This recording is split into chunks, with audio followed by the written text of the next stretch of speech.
hit record. We are rolling. And I'm just going to do a little intro, Michelle, and then I'll toss it over to you. Ready? Ready. Perfect. All right. Hello, everyone, and welcome. It's Sophia from the Happy Vagina Project.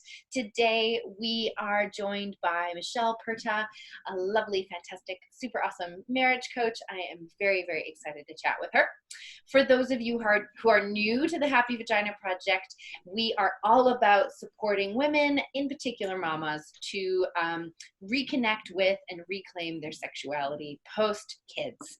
Life and babies do a number on our bodies, on our sense of identity, on our sense of self, and on our relationships. And sometimes we need a little bit of help putting that all back together, and they're all very linked. So I'm all about connecting people back to their vaginas, because a happy vagina equals a happy me, hence the Happy Vagina Project. So I love talking about relationships. I'm a relationship nerd, but I am in no way a certified, relationship person, which is why when I came across Michelle, I was super excited to bring her into the group to share some of her expertise and advice, since we do get a lot of questions about relationships and how they work and how to listen to each other and how to avoid conflict and how to deal when things really aren't kind of jiving, right? So I have a few questions from folks from before. If you're joining us live, just pop your comments in the chat and we'll make sure we get to them. And I have a few questions myself for Miss Michelle, and we'll post the replay in the Happy V online living room, and it'll go out via email as well. So all that to say, welcome, Michelle. And I'd love to start, maybe you can just kind of introduce yourself to us and let us know, like, what is a marriage coach, maybe how you got into marriage coaching, and how old are your littles? Yeah, so I am Michelle Purta. I'm a marriage coach for moms. But before that, the most important piece is I am myself. And I'm from California, born and raised, and I am married to my business school bestie. And I have a psychology background as well as training as a life coach. And I actually became a stepmom before I became a mom. So I have a 10-year-old stepson who we have half the time. And yeah, that helped us grow our relationship pretty quickly. Yeah. And I also have a 3.5-year-old. And I am expecting a daughter in just 5 weeks, hopefully not before then or after then, if I could help it.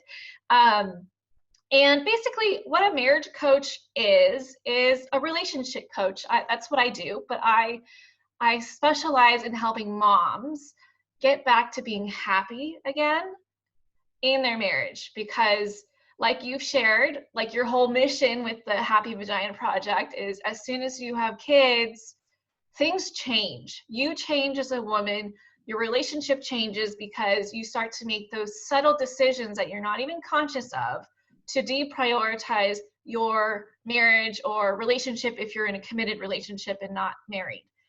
And it's in those subtle changes where the disconnect starts to grow, communication lessens, arguments go up. Maybe you don't ask for what you need and you're expecting your husband or partner to know how to help you and be supportive, and therefore you feel unsupported and not heard or seen, and conflict just becomes more of a norm, and you become more like roommates rather than the romantic partners you used to be, and you actually don't enjoy being around each other as much anymore.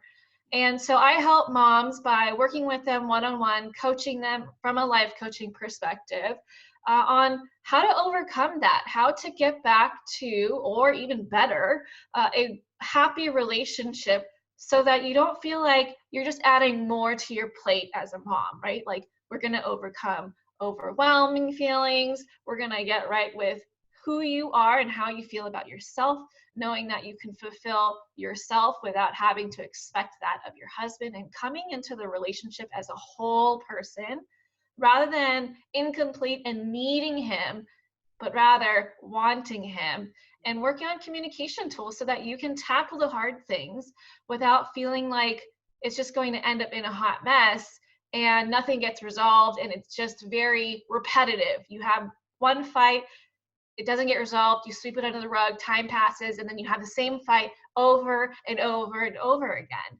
So that's what I mainly work on with my clients, is a mindset shift on how to approach it with true partnership and compassion and communication skills. I mean, you could use these skills everywhere with any relationship you have, and be able to speak your truth without being disrespectful or being disrespected.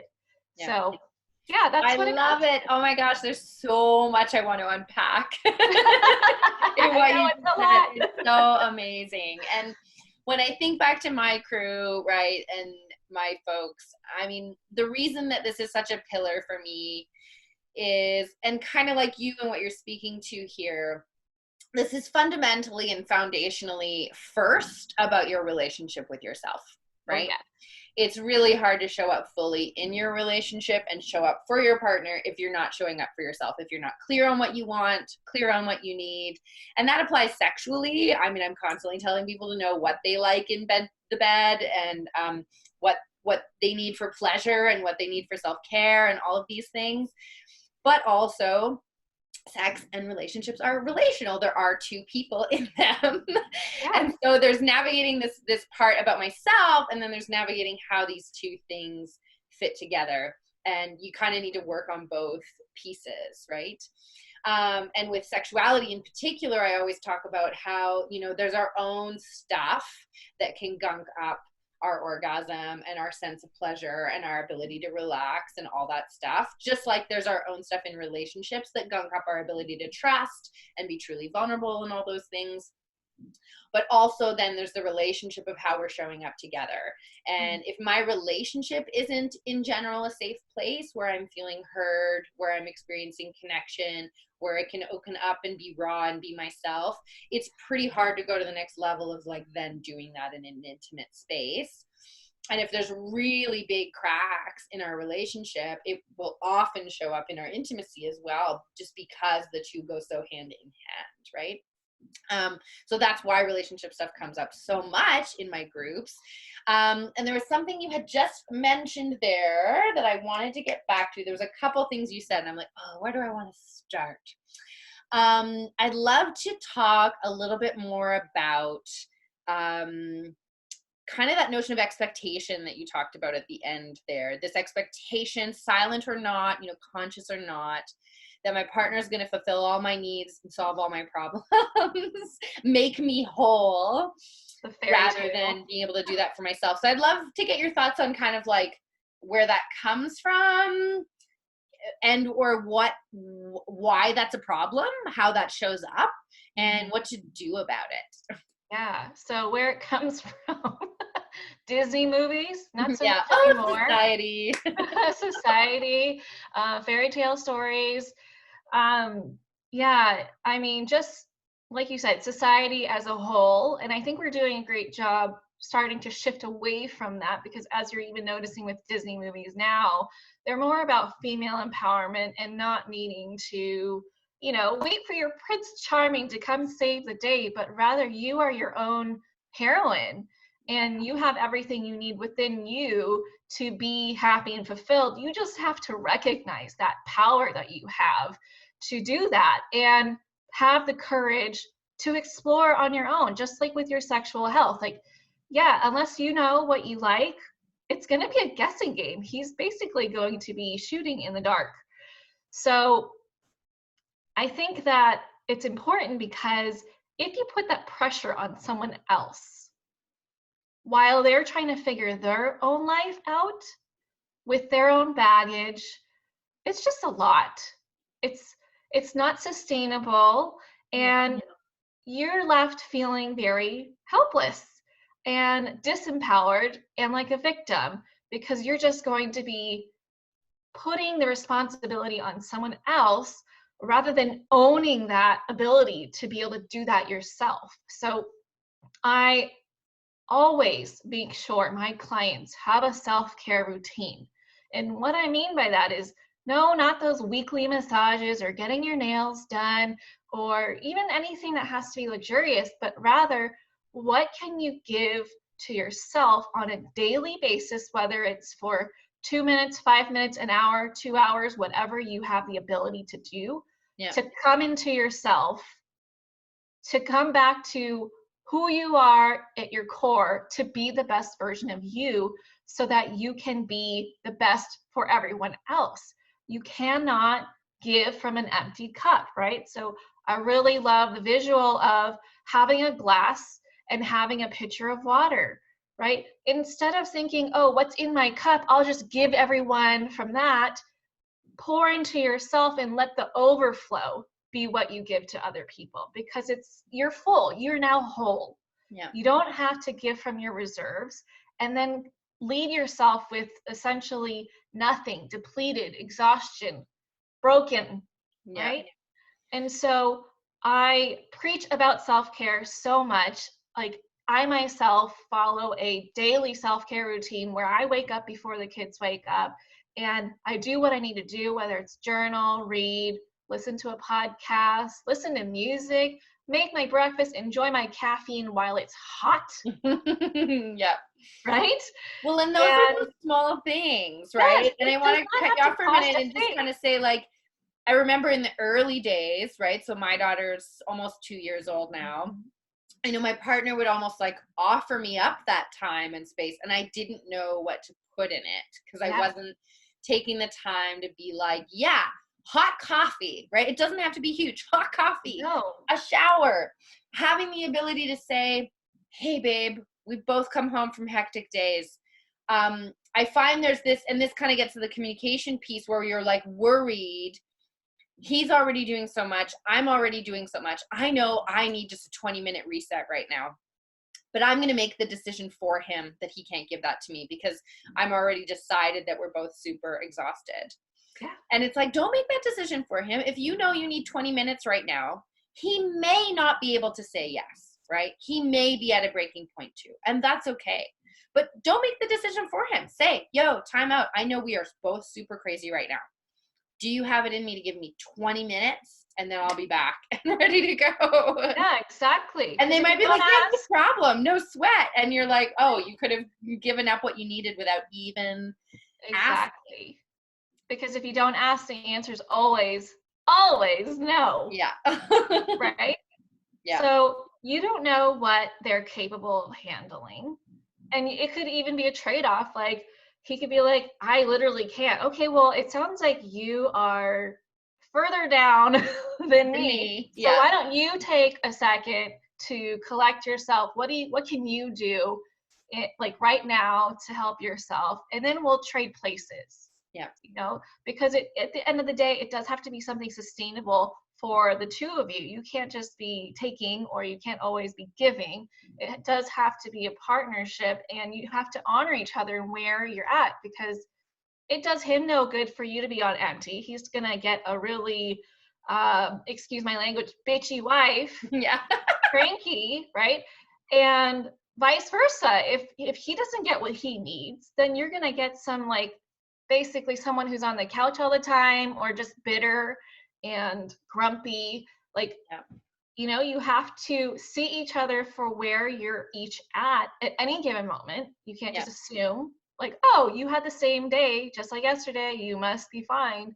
Like, no, be present with how you're each feeling, be the partner that you want and need, and give each other what you each need, but also ask, right? If you don't ask, they don't know. They could think very well, oh, here's a perfect story. I have a girlfriend who just had a baby, and she was complaining to me that, you know, she had him watch her, the baby, for a few hours so she could tidy up her office and take a shower and just have some time to herself.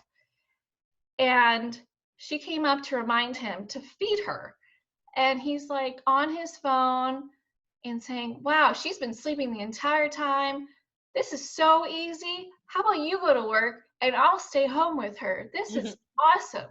And she is like an empath, right? So she's very sensitive. And she's like, how dare you say that to me?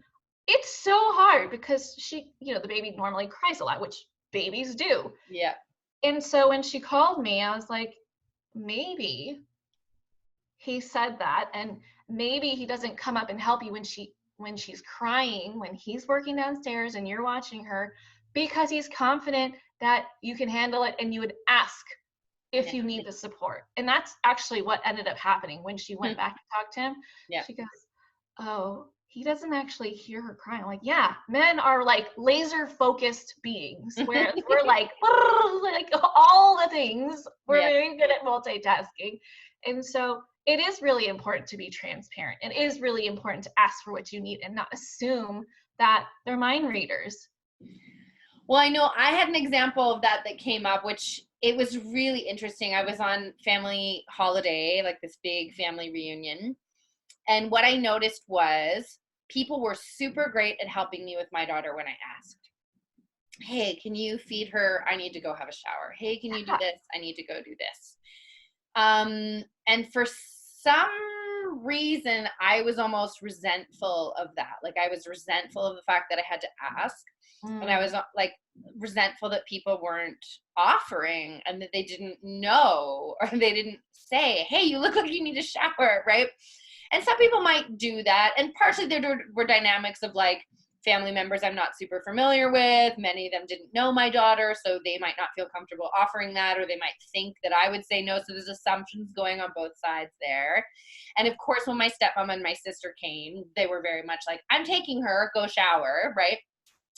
But not everyone is like that. We can't expect everyone to be like that. And then I was like, this is so interesting. Like, what is my relationship to asking that I'm pissed I have to do it, when actually, when I do it, I get exactly what I want and exactly what I need, or people tell me that they have a limit and we modify together. What is wrong with asking and getting what I want rather than just expecting all these things to show up? And that shows up in so many different ways in our relationships, right? And even when my partner will offer, right, I was saying, you know, you have to know in order to ask, and then you have to know so that when people do offer, you can be like, actually, you know what? That's a great gift that you're offering me right now, but really, I would love this. Like, this would be more helpful for me. Yeah. You know, if it's ultimately about people getting what they need, we have to be okay with communicating and make that the cultural norm. And I actually want to transition to that a little bit and talk a little bit about defensiveness, because you mentioned that's something that people ask a lot about. And I think people get nervous about asking for what they need because they worry their partner is going to get defensive. Like, you had the night off yesterday already, or you know what I mean? So I guess my question there would be, you know, how do we get past that and in our own listening? And is there a way to like create a cultural norm of that in our relationship? Oh, absolutely. Right? It does require consistency and practice, because defensiveness doesn't always start from the beginning of the relationship. It kind of slowly builds up, and it becomes this dynamic and pattern that people have a hard time breaking. Yeah. And when people get defensive, it's because they feel attacked. And they might be taking the words that are being said outside of what's really being said, face value. Yeah. Or it could be poor communication skills on the part of the speaker, in which they're using blaming language rather than, owning where they're at and speaking to their truth, but rather, so they're projecting instead. So when it comes to defensive communication, if you're the one that's being defensive and you're having a hard time breaking out of that, you really have to start to get curious about what is meant by what is being said. Yeah. So a trick that I used to use, because I'm a recovering defensive person,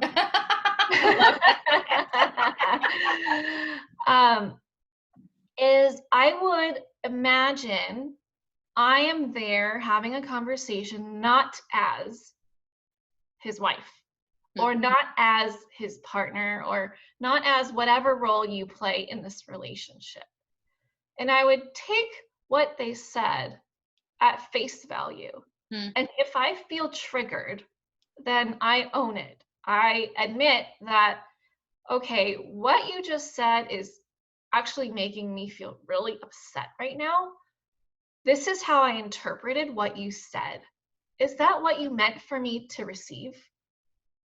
And put it back on them to explain, because what often happens when people go down the defensive spiral is before they react, they make it mean something about them. They assume that they know with 100% fact guarantee that how they're interpreting what is being said is actually how that person meant for you to hear it. But that's not always the case. And we add layers, right? I'm even imagining some scenarios for myself where it's like your partner asks for a 20-minute break. All they're asking for is a 20-minute break. Mm-hmm. And what you hear is, I'm overwhelmed, you don't do enough. Like you hear this whole story of blame that gets into like, you're not doing enough somehow. Exactly. When all they literally said was, in this moment, I'm overwhelmed, I need a 20-minute break right now. So it's like trying to unpack everything you attach to that and just hear what was actually said. Exactly. Which is tough, right? I love what you said about sort of taking yourself out of the relationship and trying to hear it more for face value, because it's so true. And then paraphrasing, like that's something we're working on a lot in my relationship, in particular because it doesn't, when I don't get it back, it doesn't make me feel heard, right? So this is probably something you hear a lot where I'll be trying to explain my frustration about something. It may not even have to do with my partner, like work or something, and he'll automatically go into problem solving mode or whatever, and he'll sort of throw out a suggestion, and I'm like, that is not relevant. Like, you don't actually understand what I was talking about. And I'll make a couple attempts, and then I'll usually get frustrated and annoyed and just go like, never mind. And if he just started with, what I'm hearing you say is that blah, blah, blah scenario is really frustrating you and you feel, you know, passed over and unseen, I could be like, yes, okay. Or no, actually, I didn't quite get that right. And he could be way more practical in his solution giving if he actually checked in first to see what I was actually feeling, right?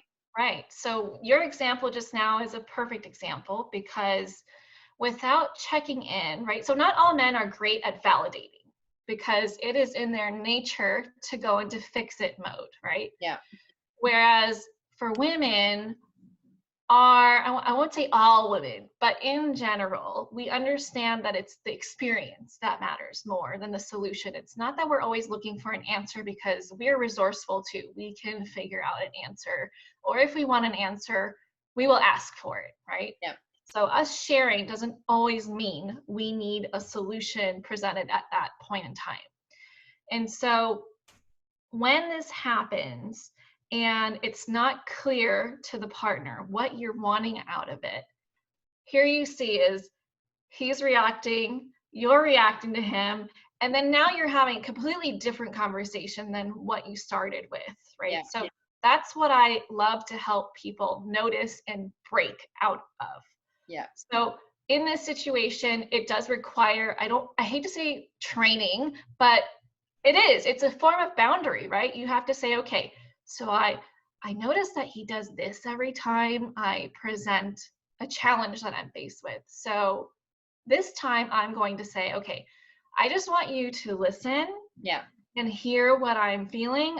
I don't need a solution at this point, but if you could just listen, that would be more than enough. Yeah.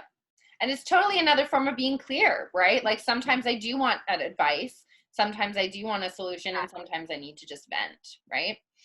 But paraphrasing to prevent defensiveness, to clarify what we're talking about, again, to like limit those assumptions, is such a critical tool. Kayla just posted a question, and it actually relates to something I was going to ask. And since we have to wrap up soon, I totally want to get to it. So this is about time.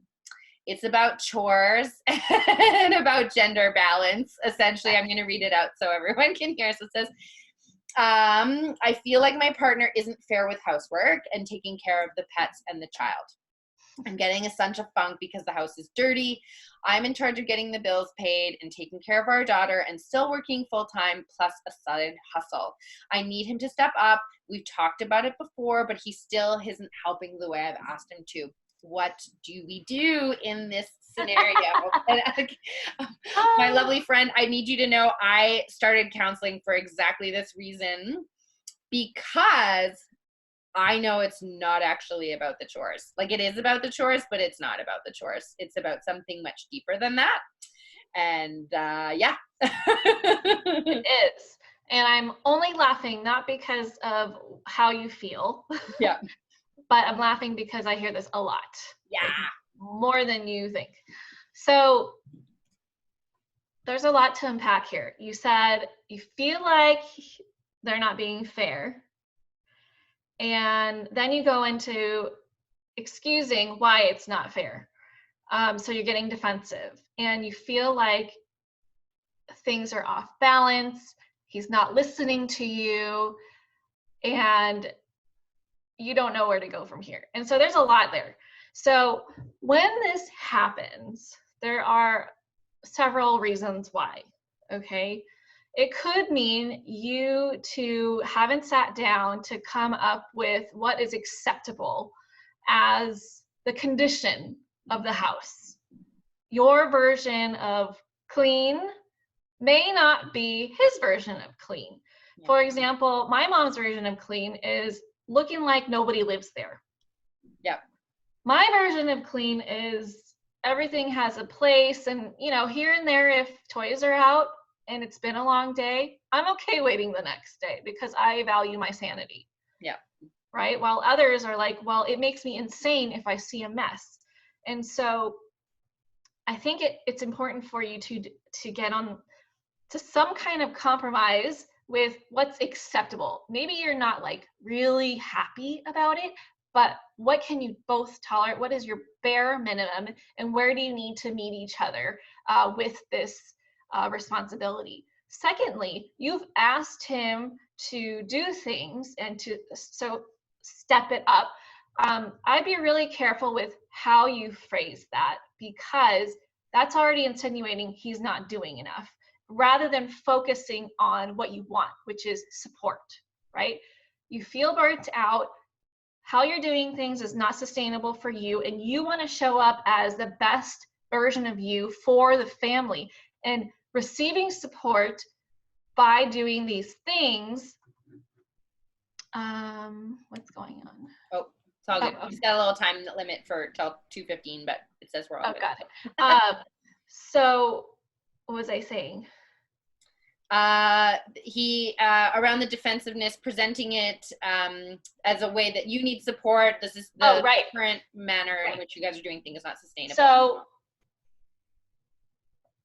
your partner most likely wants to support you, but if you come at it from a frame of you're not doing enough, I'm not getting enough, you're not enough is essentially what you're telling him and what he's hearing, you're gonna be faced with a lot more resistance. Whereas if you're tapping back into you and what you need to be more at peace with how life is being done as a family unit, and just asking for what you need and focusing on what you need rather than telling him what he's not doing, you're gonna be more successful there, because you can share the impact that it has on you as a family, you as a person, you as a couple.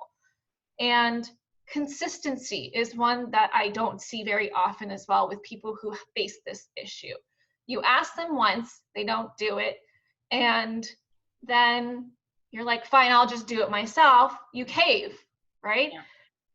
What's important is when you have an ask, you have to get people to buy into the process. So instead of you assigning something, right, sit down, talk about the things that are needed to sustain how you guys live, your lifestyle, right, your responsibilities. Figure out who prefers to do what. So for us, I hate laundry. I just do.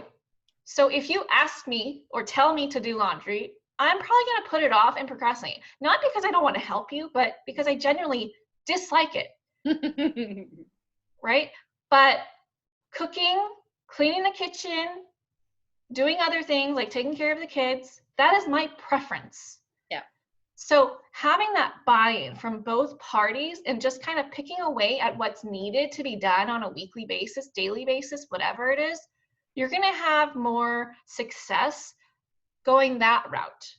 Yeah. And saying, okay, this is what we need as a family to be done. Where can we all chip in? Yeah. Until the list is done. Like it's complete. Well, and what I'm hearing there, Michelle, which is really interesting is, I mean, depending on, you know, who your partner is and how they're showing up, there's also the gender expectations that go there, right? Yeah. So part of breaking those gender expectations down a little bit is about making them visible, right? Yeah.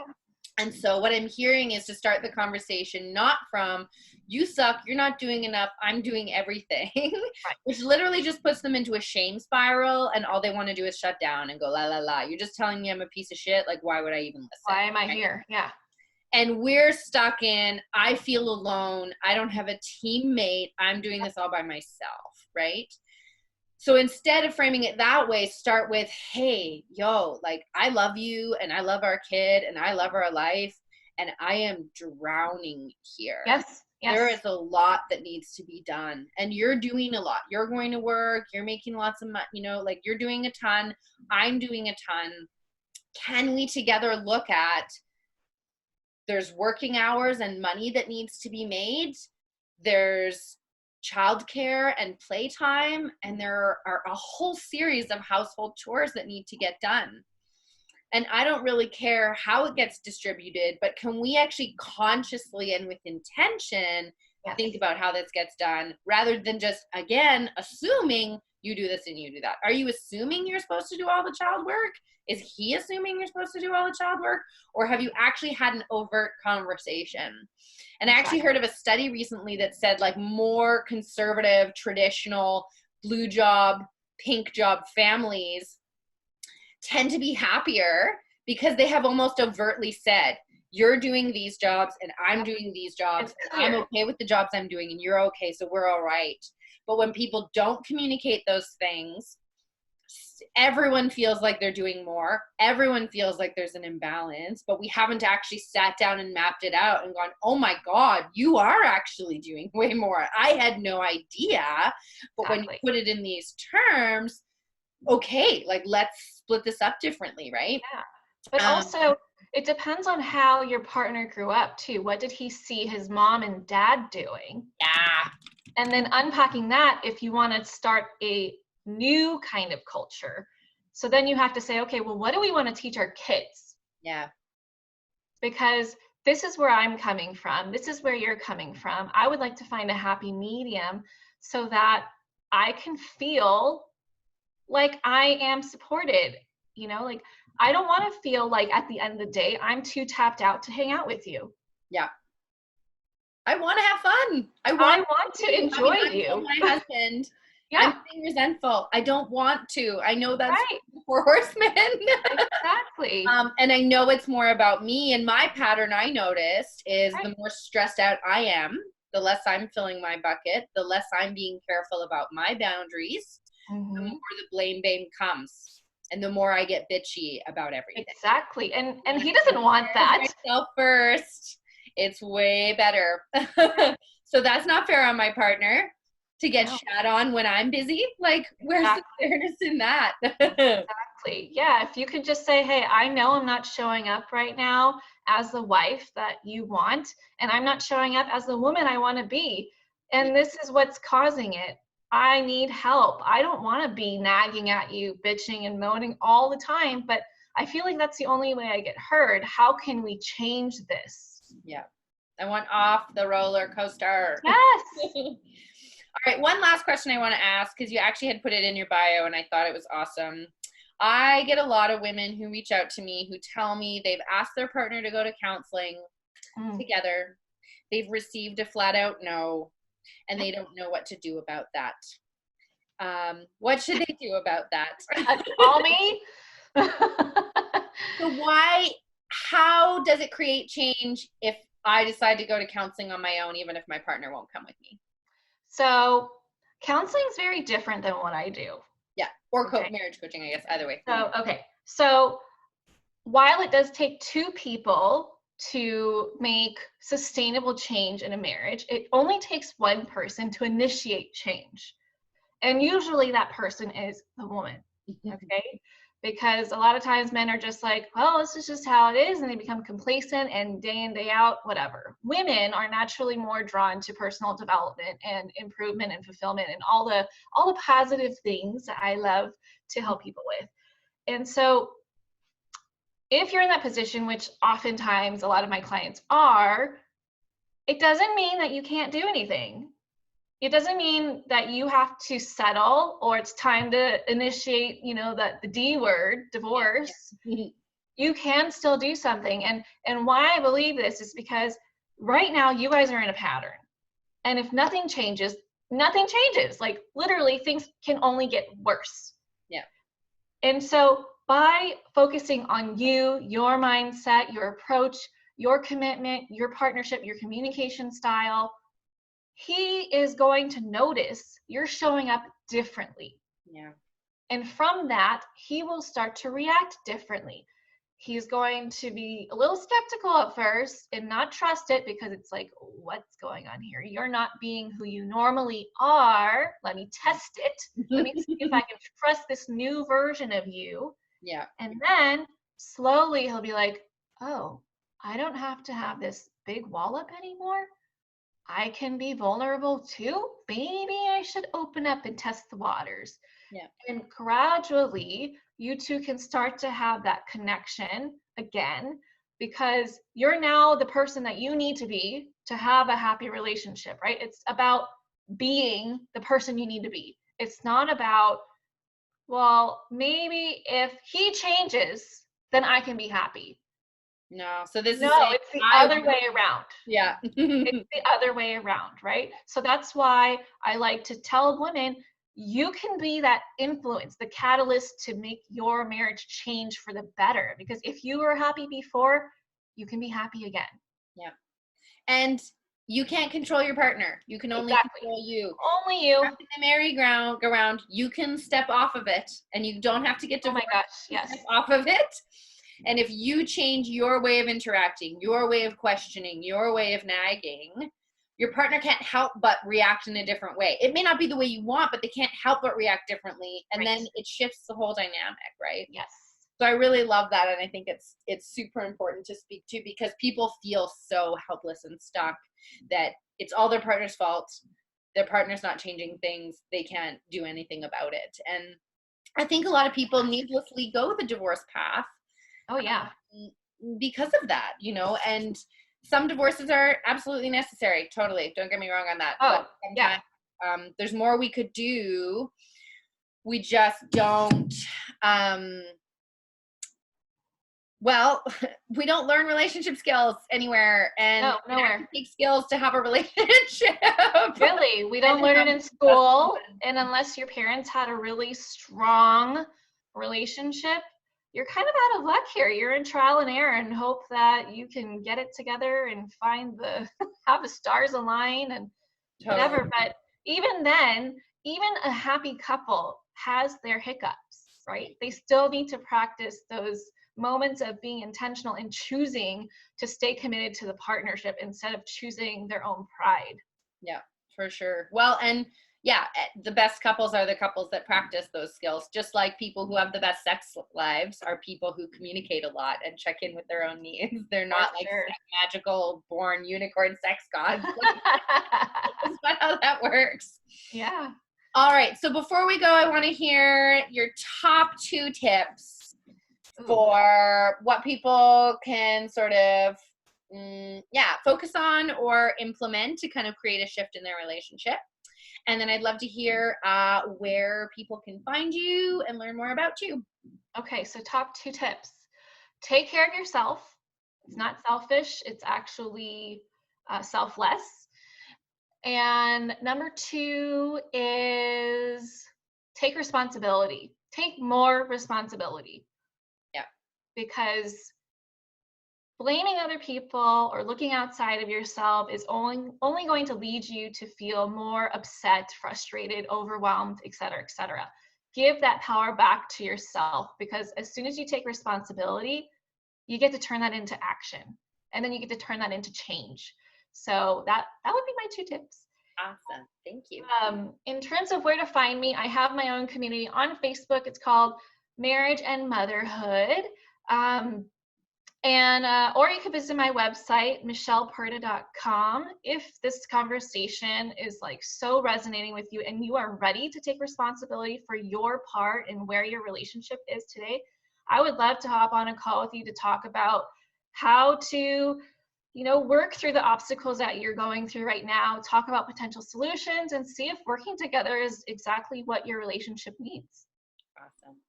Thank you so much, Michelle, for being here. We Thank super you. appreciate it. I'll make sure everyone that the replay goes out with all of those links so that you can find her, follow her, and get all of the juicy goodness. And I'm sure we'll be chatting with you again. So thanks so much for joining us. Bye. Bye.